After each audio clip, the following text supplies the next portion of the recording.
नाज़रीन, शहीद बेनज़ीराबाद बेरो टाइम सां गॾु आऊं ऐं अवां जो मेज़बान ज़ुल्फ़कार ख़ास केली। अॼु असां शहीद बेनज़ीराबाद बेरो टाइम में जेको नवाबशाह शहर आहे, जेके म्यूनसिपल कॉर्पोरेशन जो दर्जो मिलियल आहे ऐं म्यूनसिपल कॉर्पोरेशन थियण जे बावजूदि बि नवाबशाह शहर जी जेकी आबादी आहे उहा चौड़ी पंजूणी थी वई आहे। पर नवाबशाह शहर में जेकी इंक्रोचमेंट आहे, जेको ट्रैफ़िक जो निज़ाम आहे, जेकी रश आहे बाज़ार में, उहा तमामु घणी आहे।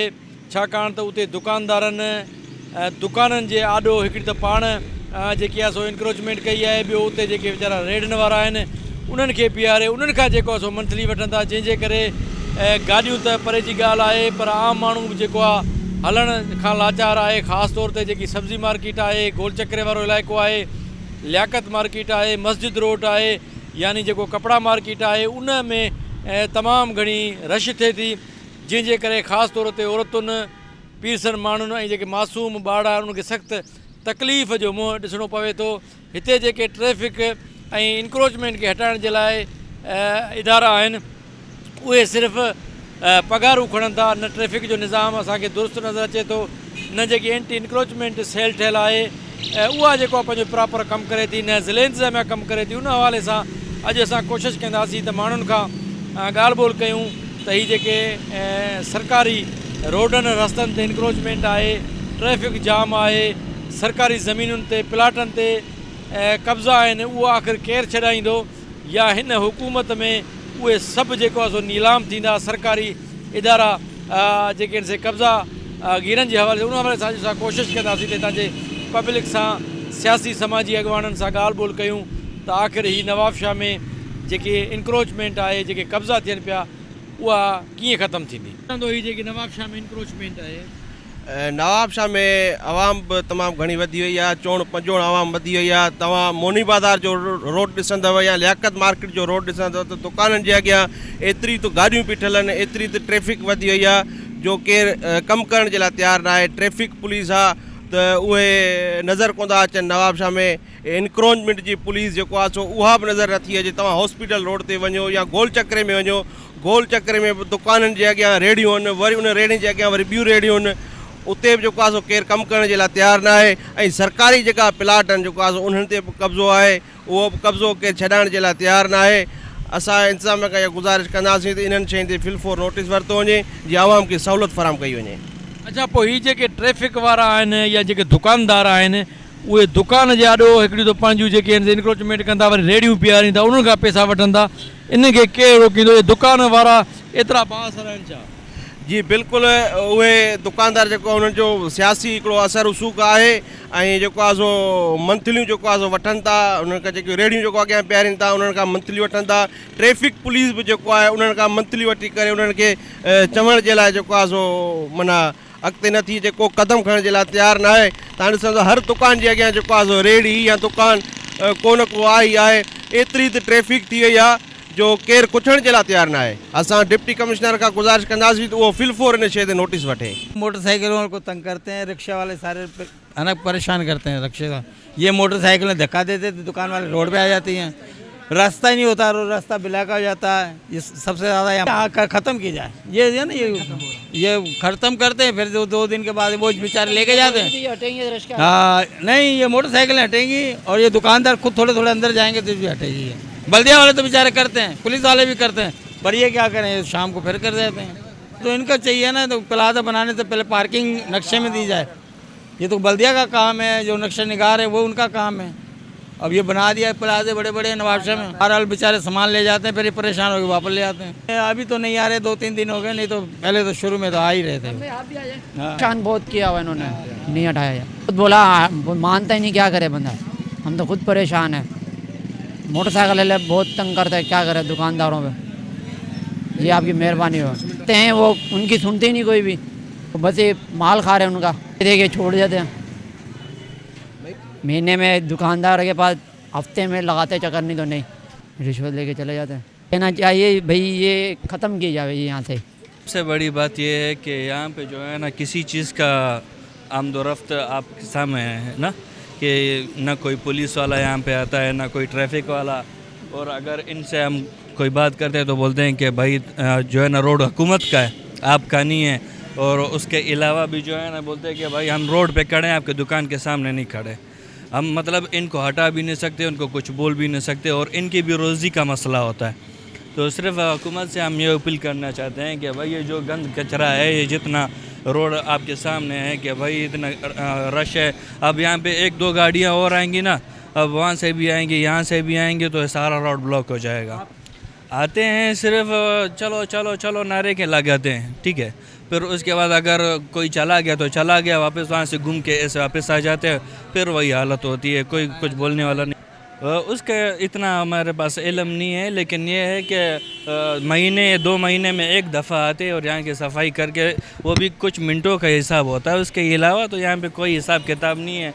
डेली के यही हिसाब किताब होता है, बाकी उसके अलावा कोई जो है ना कोई पूछने आता है, ना कोई कुछ करने आता है। यही आने जाने वाला सिस्टम लगा पड़ा है। कारोबार तो क्या, कारोबार बंदा क्या करेगा, अब आपके सामने सब कुछ, मतलब कि ये है कि आप कुछ कर भी नहीं सकते और कुछ बोल भी नहीं सकते, बंदा क्या करेगा। आप हुकूमत वालों को अगर बोलोगे तो फिर ये बोलेंगे कि यार हमारी रोज़ी का मसला है और तुम लोग जो है ना ये सब कर रहे हो, तो फिर हमें भी जो है ना सहना पड़ता थोड़ा बहुत। मुतालबा हमारा यही है कि इनको जो है ना अलग एरिया दिया जाए, या फिर जो है ना ये जो 1 वे का रोड है, तो इसको जो है ना कम अज़ कम जो है कारोबार के लिहाज से जो लोग तंग हो रहे हैं उनका जो रास्ता है वो साफ़ किया जाए।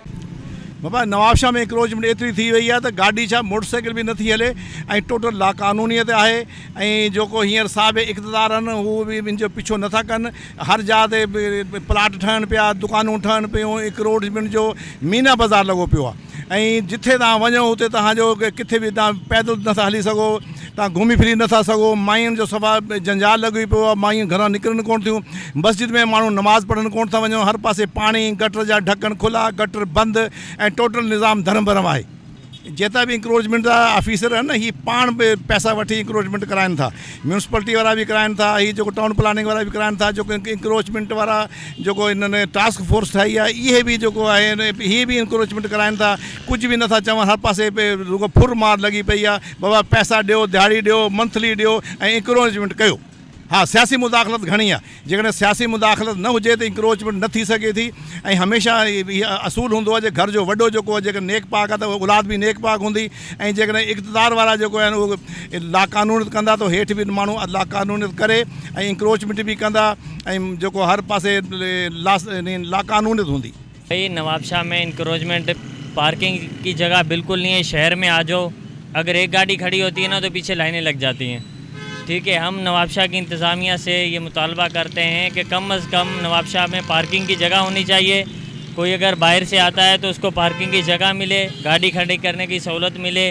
ये नहीं है कि जहाँ पर खड़े हो जाओ पुलिस वाले आके टायर पंचर कर देंगे। भाई टायर पंचर क्यों कर रहे हो? आप पहले पार्किंग का सिस्टम सही कर दो तो लोग खुद ही पार्किंग में लगा देंगे। तो शहर में ये जो थोड़ी चौकों के ऊपर रश लग जाता है, आवाम तंग होती है, 2-2 घंटे खड़ी रहती है।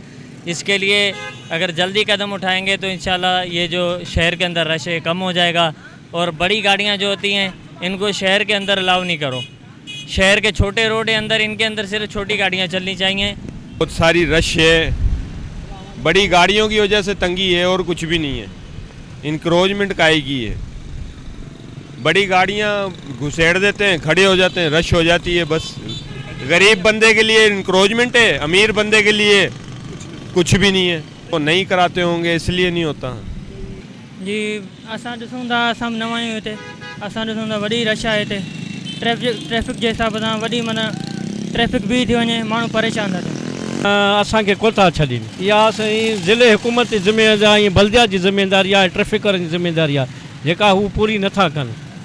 इन करे ॾिसो था रोज़ बरोज़ ट्रैफिक जाम थिए थो, वॾी मुश्किलातूं थियनि थियूं, मरीज़नि खे ॿियनि खे वॾी तकलीफ़ूं अचनि थियूं। इन करे असां अपील था कयूं इंक्रोचमेंट ख़तमु कई वञे, रोड रस्ता उहो पंहिंजी नथा कनि, ज़िमेदारी नथा पूरी कनि, इन ॻाल्हि खे नथा सोचनि त हीअ आवाम खे केॾी तकलीफ़ आहे या छा आहे। थी बि सघे थो, न चवण जो मक़सदु इहो ई थियो न चवण जो मक़सदु इहो ई थियो।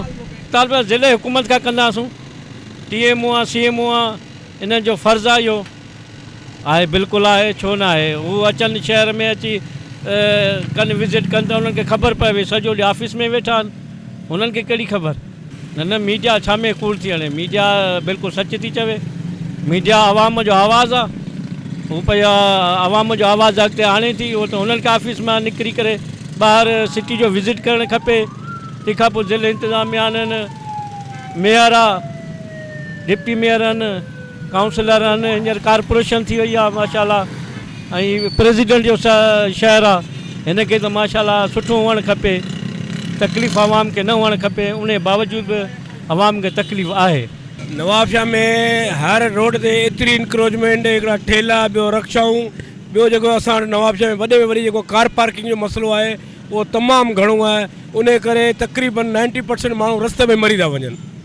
असांजी इंतिज़ामिया खे पहिरीं बि अपील हुई हींअर बि अपील असीं करियूं था त महिरबानी करे सकड़ रोड हॉस्पिटल रोड कचहरी रोड इन्हनि ते इंक्रोचमेंट हटायूं वञनि ऐं रोड रस्ता वॾा कया वञनि त जीअं कंहिं मरीज़ खे अस्पताल में पहुचण ताईं आसानी थिए ऐं असीं पंधु हलण लाइ तयारु हली नथा सघूं हितां चिंची थी लॻे त हितां गॾा गाॾी थी लॻे त हुतां कार वारो थो ॾिए ऐं मोटरसाइकिल आहे नवाबशाह में ट्रैफिक तमामु घणी थी वई आहे इन मामले में इंतिज़ामिया कंहिं क़िस्म जो को बि तदारक नथी करे बसि सर हर को पंहिंजी इज़त खां डिॼे थो निकिरे इन करे कोन थो अॼु आउं फलाणे माण्हू आहियां अॼु आउं फलाणे माण्हू आहियां अलाह जा माण्हू हर सभु आहिनि पर जेके माण्हुनि जा माण्हू उन्हनि खे केरु चए जेकॾहिं कंहिंखे चऊं था रक्षा हींअर चिंची वारे था ॻाल्हाइण माना सम्झ त माना अज़ाब करे छॾी उहो बि चवंदो भाउ फलाणे माण्हू आहियां त पाण अलाह जे माण्हुनि खे खां डिॼिबो रोड ते तक़रीबन त फुटपाथ ते इंक्रोचमेंट वारा के ठेले वारा बीठा आहिनि को फ्रूट वारा बीठा आहिनि को किन खे चइजे के 2 ॾींहं हटिजनि था 2 ॾींहं कोन था हटिजनि तव्हां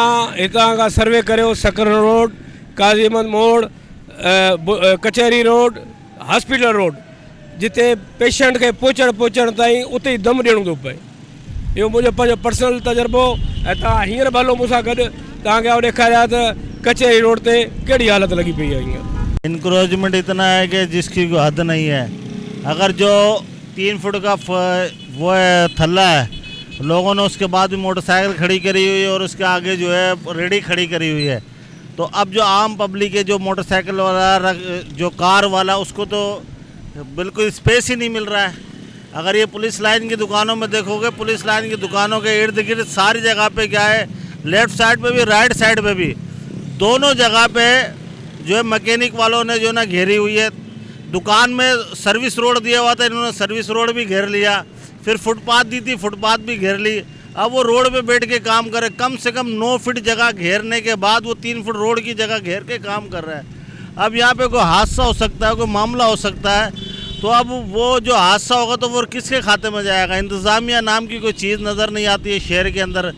इंतज़ामिया ऐसा लगता है कि इंतज़ामिया इन लोगों से गुंडा टैक्स ले रही है क्योंकि ये लाकानूनियत है। ये जहाँ देखो गाड़ी खड़ी हुई है यहाँ एक गाड़ी खड़ी हुई है यहाँ गाड़ी खड़ी हुई है ना गाड़ी कपड़ा मार्केट में चले जाओ तिरछी गाड़ी खड़ी हुई है। इतने सारे प्लाजे बने किसी एक प्लाजे की पार्किंग नहीं है वो चाहे रिहायशी प्लाजा या कमर्शियल प्लाजा है। देखिए ये तो पार्किंग उनकी जिम्मेदारी है बिल्डिंग कंट्रोल अथॉरिटी वालों की पर अब जाहिर सी बात है पाकिस्तान आपको सबको पता है कि ले दे के काम हो जाता है और वो बिल्डिंग कंट्रोल अथॉरिटी अदालत जो ले दे के काम हो जाता है तो उसकी वजह से जो है ये पार्किंग देते ही नहीं है वरना दुनिया में जहाँ पे भी प्लाजे बंद उनकी पार्किंग होती है।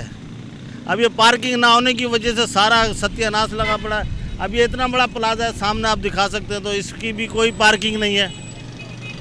शहर में कोई भी प्लाजा चाहे वो कारोबार ये मोबाइल मार्केट के अंदर प्लाजा उसकी कोई पार्किंग नहीं है। मोबाइल मार्केट में चले जाओ सारी बाइकें खड़ी हुई हैं रक्षा निकलने तक की जगह नहीं है। अब ऐसी सूरत हाल में आवाम का बहुत परेशान है। स्कूल की छुट्टी होती है तो परेशान है आवाम पब्लिक बहुत ज़्यादा शदीद परेशान है। इंतज़ामिया अपना काम करे तो ये कोई मसला ही नहीं है। सियासी मुदाखलत है ये हमें जो लगता है मुकम्मल सियासी मुदाखलत है। ऑफिसर हमें काफ़ी लोगों दोस्तों ने बताया कि भाई शहर ऑफिसर काम करना चाहते हैं सियासी बंदे काम करने नहीं देते। ताजिर हजरात नाम के ताजिर काम के गुंडे हैं। जाहिर सी बात है ताजिर हजरातों ने 3 फुट उनको थल्ला है 3 फुट के थल्ले के बाद तो फट्टा लगाया हुआ फट्टे के आगे जो है ना वो मोटरसाइकिल खड़ी करी हुई है। आप चाहे कपड़ा मार्केट के अंदर ये सूरत हाल है सारी की सारी। किसी भी शख्स को देख लो जो भी यूनियन है वो आवाम की सहूलत के लिए नहीं अपनी सहूलत के लिए वर्क कर रही है। और जो ये गवर्नमेंट के नुमाइंदे हैं ये अपने घर पे आराम कर रहे हैं, ये काम करने की तनख्वाह नहीं, आराम कर रहे हैं, बिल्कुल काम नहीं कर रहे हैं। भाई अगर सियासी मुदाखलत ख़त्म होगी तो इंक्रोचमेंट ख़त्म हो जाएगी। सारी मामला सियासी मुदाखलत का। अगर आपको मैं चलो एक बात बताऊँ, रमज़ान के अंदर जो है ये प्राइस कंट्रोलर ऑफिसर वर्क करना चाहते थे, पर उनको भी सियासी मुदाखलत की वजह से काम करने नहीं दिया गया। इसी तरीके से शहर नवाबशाह के अंदर जो भी इदारे हैं वहाँ पर सियासी मुदाखलत है और कुछ भी नहीं है। ऑफिसर काम करना चाहते हैं, सियासी लोग काम करने नहीं देते। अवाम बेवकूफ़ है, सियासी लोगों को अपना रहनुमा रहबर समझती है। वो इनके रहनुमा रहबर नहीं, वो इनके कातिल हैं। रस्तो हलन जो हुजे तो हिन ते चढ़ी हलाया न बोड़ो मुड़ुस आया हिन जे भई तो हिन जे घरे हाणे को टक्कर। अस्सलाम वालेकुम। ये शहर सदर पाकिस्तान आसिफ अली जरदारी का शहर है और इंतहाई दुख के साथ ये कहना पड़ता है कि इंक्रोचमेंट ने बेड़ा गर्क किया हुआ है। ना पैदल चल सकते हैं, ना गाड़ियों पर जा सकते हैं। महल्ला, शहर और गली गली इंक्रोचमेंट बहुत ज़्यादा है। मेरी इंतज़ामिया से गुजारिश है खुदारा इंक्रोचमेंट पे कंट्रोल किया जाए। मैं कहता हूँ कि हमारी सरकारी और गैर सरकारी इंक्रोचमेंट जितनी नवाबशाह में है शायद ही किसी शहर में हो। प्लाजे पर पाबंदी लगाई जाए, जब तक उसकी बेसमेंट ना हो, उस प्लाजे को बनाने की इजाज़त ना हो। शहर में जगह जगह प्लाजे बन रहे हैं और पार्किंग का कोई इंतज़ाम नहीं है। और आप जिस वक्त देख लें, आप इस वक्त भी देख लें कि कहाँ दुकान का शटर है और कहाँ तक गाड़ियाँ पार्क की हुई हैं। आधे से ज़्यादा रोड ब्लॉक किया हुआ है। ये इंतज़ामिया की नाअहली है ना कि अगर वो पैसे लेते हैं तो भी, और अगर वो सियासी तौर पर छोड़ कर जाते हैं तो भी, ये इंतज़ामिया की नाअहली है।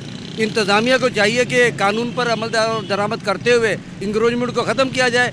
स्कूल के बच्चे, मरीज़ों को, आम शहरियों को बहुत तकलीफ़ है।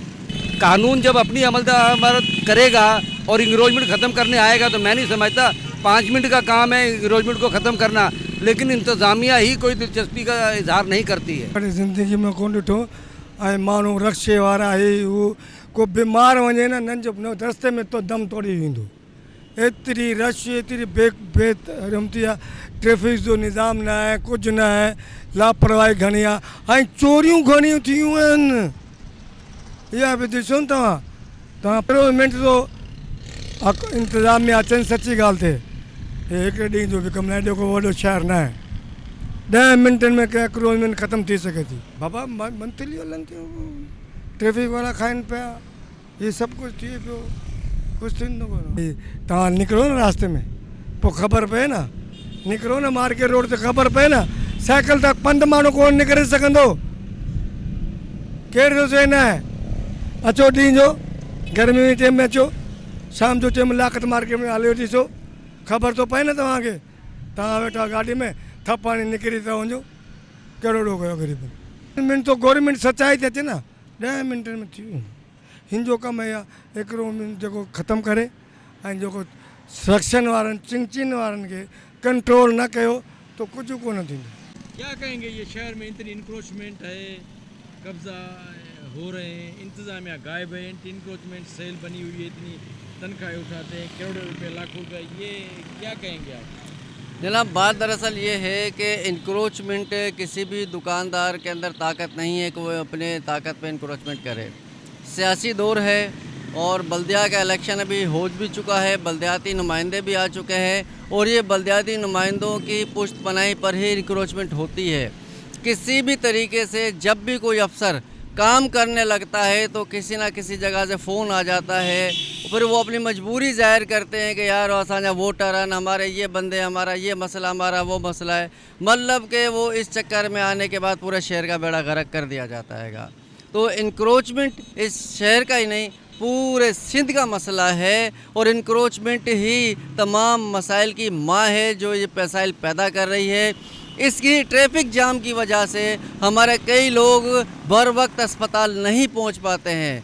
सिविल अस्पताल जो सिंध का सबसे बड़ा अस्पताल कहलाता है, वज़ीर सेहत का अपना घर इधर नवाबशाह में है, उस सिविल अस्पताल तक पहुंचने के लिए भी मरीज़ को 1 से 1.5 घंटा लग जाता है क्योंकि अस्पताल के चारों तरफ इंक्रोचमेंट है, रास्ता एम्बुलेंस को नहीं मिलता।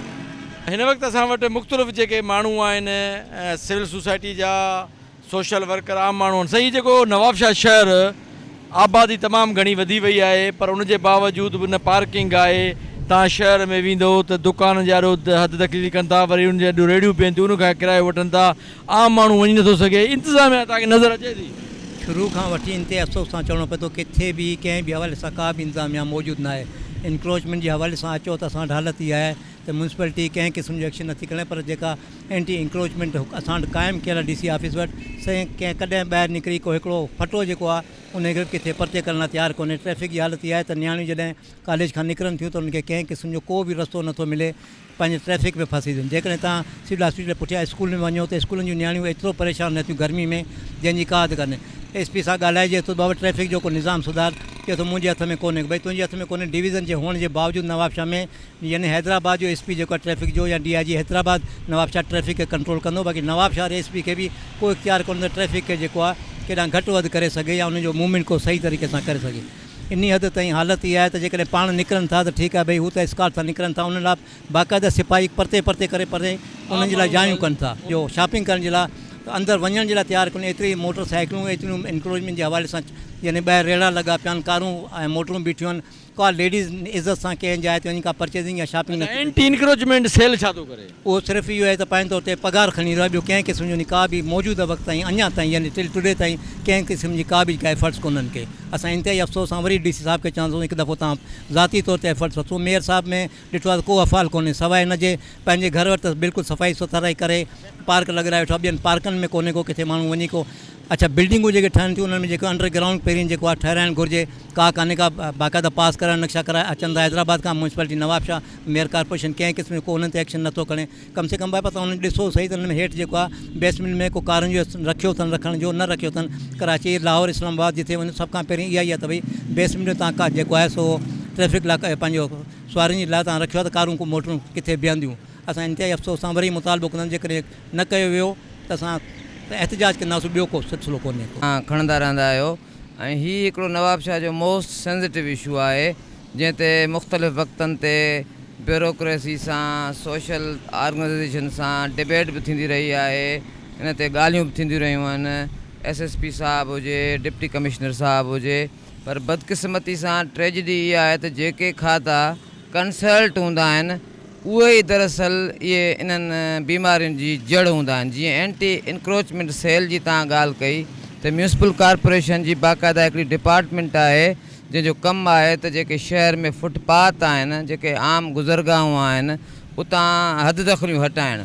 पर मां तव्हांखे ॿुधायां, तव्हां जेकॾहिं हितां वठो गोल चक्रे खां वठी या शिराज चौक खां वठी काज़ी अहमद मोड़ ताजकाणियुनि ते हलिया वेंदो त तव्हांखे फुटपाथनि ते कब्ज़ा मिलंदा ऐं उहे कब्ज़ा केरु था कराइनि? इहे एंटी इंक्रोचमेंट सेल वारा ई करनि था। म्यूनसिपल कॉर्पोरेशन जा जेके कर्ता धर्ता आहिनि, जेके इंक्रोचमेंट हटाइण लाइ जेको अमलो रखियो वियो आहे, उन्हनि जो बाक़ाइदा भुतो आहे जेको दुकानदारनि खां जेके इंक्रोचमेंट कनि था उन्हनि खां हफ़्ते जे बुनियाद ते, महीने जे बुनियाद ते उहो भुतो वठनि था। ऐं असांजा जेके चूंडियल नुमाइंदा आहिनि, मेयर आहिनि ऐं डिप्टी मेयर आहिनि, चेयरमैन आहिनि, उहे सिर्फ़ु तमाशा ई बणियल आहिनि।